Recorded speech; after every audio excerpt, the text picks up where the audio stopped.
Hello বন্ধুরা, সবাই কেমন আছেন? আশা করি সকলেই খুব ভালো আছেন। বন্ধুরা, লক্ষ্মীর ভাণ্ডার প্রকল্পে 2024 সালে 5টি ব্যাংকের অ্যাকাউন্টে আপনাদের যদি লক্ষ্মীর ভাণ্ডার প্রকল্প আবেদন করে থাকেন, তাহলে এই 5টি ব্যাংকের অ্যাকাউন্টে টাকা বর্তমানে দেওয়া হচ্ছে না, বা বর্তমানে কিন্তু এই 5টি ব্যাংকের অ্যাকাউন্টে টাকা কিন্তু ঢুকবে না কোনো মহিলারই।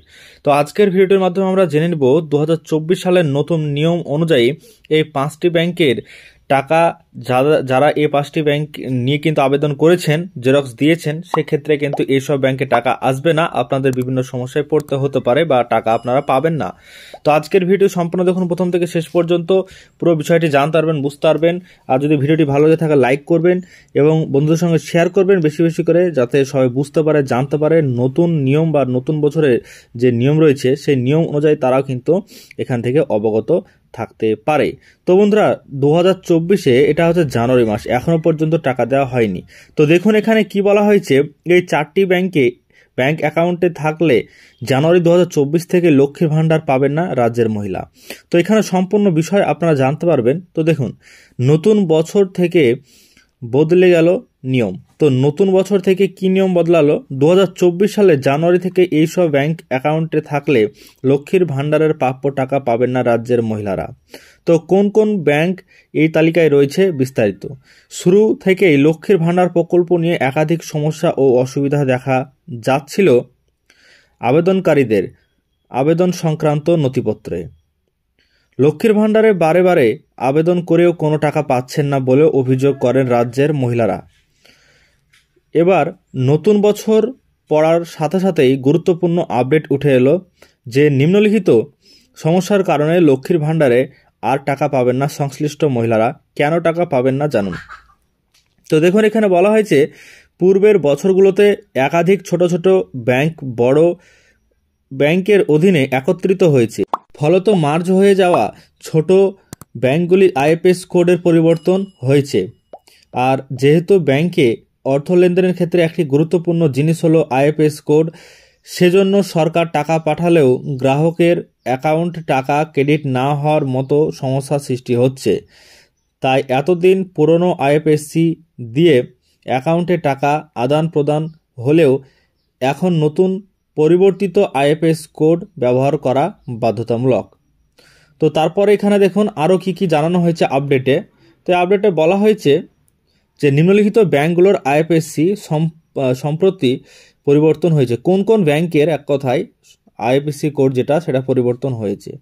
তো দেখুন বলা হয়েছে, যেমন ধরুন এলাহাবাদ ব্যাংকের আইএফএসসি আগে ছিল ALLA দিয়ে আরম্ভ হলেও বর্তমানে ইন্ডিয়ান ব্যাংকের অধীনে এই ব্যাংক একত্রিত হয়, এর আইএফএস কোড এখন IDIB দিয়ে শুরু হচ্ছে।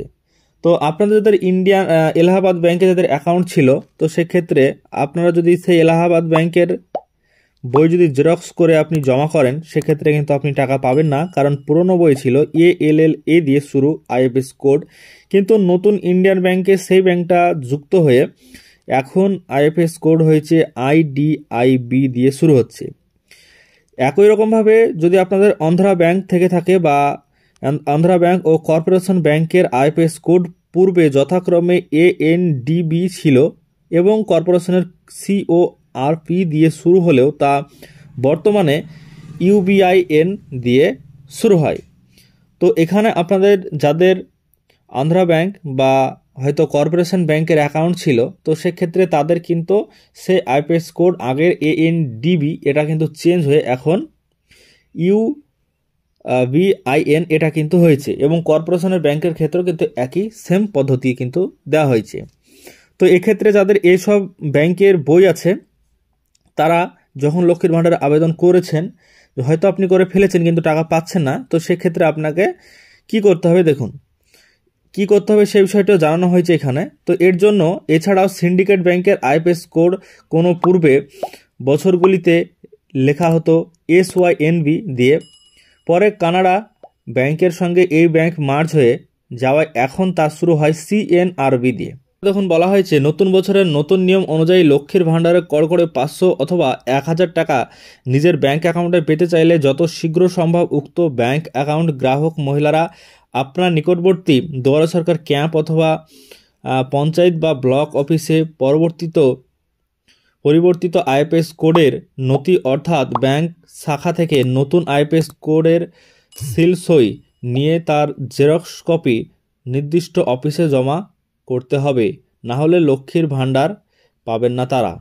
তো বন্ধুরা, এখানে যে বিষয়টি জানানো হয়েছে যে আপনাদের যেসব ব্যাংকগুলো নাম বললাম, তো এইসব ব্যাংকের যদি আপনাদের অ্যাকাউন্ট থেকে থাকে, সেক্ষেত্রে আপনি যখন লক্ষ্মীর ভাণ্ডার নতুনভাবে আবেদন করতে চাইছেন বা যাচ্ছেন, তো সেক্ষেত্রে আপনি এই বিষয়টি ভালো করে মাথায় রাখবেন যে আপনাদের আগের এইসব ব্যাংকের, যেমন এলাহাবাদ ব্যাংক, তারপরে ধরুন এখানে কর্পোরেশন ব্যাংক বা আন্ধ্রা ব্যাংক, এইসব ব্যাংক যদি আপনাদের থেকে থাকে, তাহলে কিন্তু অ্যাকাউন্ট থেকে থাকলে আপনি নতুন যে ব্যাংকে রূপান্তরিত হয়েছে সেখানে কিন্তু আপনি নতুন আইএফএসসি কোড দিয়ে নতুন বই নিয়ে আপনি আবেদন করতে পারেন, এতে কোনো সমস্যা হবে না। আর যদি আপনি আগে থেকে আবেদন করে ফেলেছেন ভুল করে, সেক্ষেত্রে কিন্তু আপনাকে বিডিও অফিসে গিয়ে যোগাযোগ করে সেখানে আপনাকে পরিবর্তন করতে হবে, তারপরে আপনি টাকা পাবেন। 2024 সালের নতুন নিয়ম অনুযায়ী এই আপডেটটি দেওয়া হয়েছে। তো আজকের ভিডিওটির মাধ্যমে আপনাদেরকে জানিয়ে দিলাম সম্পূর্ণ বিস্তারিত তথ্য, কি আপডেট ছিল আজকের আপডেটে। তো আজকের ভিডিও যদি ভালো লাগে লাইক করবেন, চ্যানেলটিকে সাবস্ক্রাইব করে রাখবেন পরবর্তীতে আমাদের চ্যানেল থেকে আরও বিভিন্ন রকম ইনফরমেশন আপনারা সর্বপ্রথম পাওয়ার জন্য।